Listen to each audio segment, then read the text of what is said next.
नमस्कार दोस्तों, lovely AI 9.0 में आपका स्वागत है। आज की कहानी सिर्फ एक घटना नहीं, बल्कि कर्म और अहंकार का आईना है।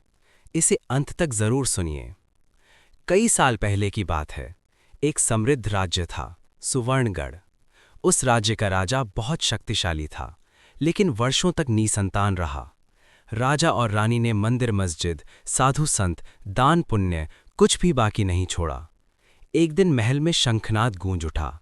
रानी ने पुत्र को जन्म दिया। पूरा राज्य दीपों से जगमगा उठा। राजा ने सोना चांदी लुटा दिया, कैदियों को रिहा कर दिया। उसी दिन महल के द्वार पर एक अंधा साधु आया। वो बोला, भगवान के नाम पर थोड़ी सेवा मिल जाए तो आत्मा तृप्त हो जाए। राजा प्रसन्न होकर उसे अंदर बुलाया, भोजन कराया, वस्त्र दिए।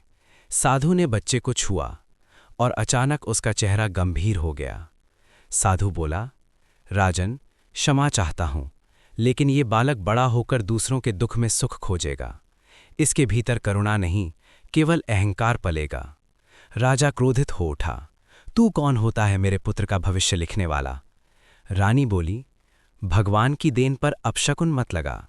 साधु शांत स्वर में बोला, मैंने कहा, अब जो होगा कर्म करेगा। और वो चला गया। समय बीतता गया। राजकुमार का नाम था वीरसेन। बचपन से ही वो अजीब था। सेवकों को नीचा दिखाना, गरीबों का मजाक उड़ाना उसका खेल था। वो कहता, ये लोग पैदा ही मेरी सेवा के लिए हुए हैं।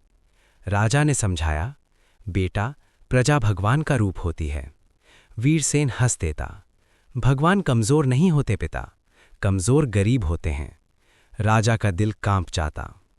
कुछ वर्षों बाद राजा चल बसे। वीरसेन राजा बना। राजगद्दी मिलते ही उसका अहंकार और बढ़ गया। कर बढ़ा दिए गए, गरीबों की जमीनें छीनी गईं, न्याय बिकने लगा। जो झुकता बचता, जो बोलता मिटा दिया जाता। एक दिन वीरसेन घोड़े पर नगर भ्रमण पर निकला। उसकी नज़र एक बूढ़ी विधवा पर पड़ी, जो सूखी रोटियां बेच रही थी। राजा बोला, इतनी गंदी चीज़ बेचने की हिम्मत कैसे हुई? विधवा बोली, महाराज, यही मेरी रोजी है। राजा ने लात मारकर टोकरी उलट दी। रोटियां मिट्टी में गिर गईं। विधवा रोते हुए बोली, बेटा, भगवान देख रहा है। राजा हंसा, अगर भगवान होता तो तू ऐसे ना होती।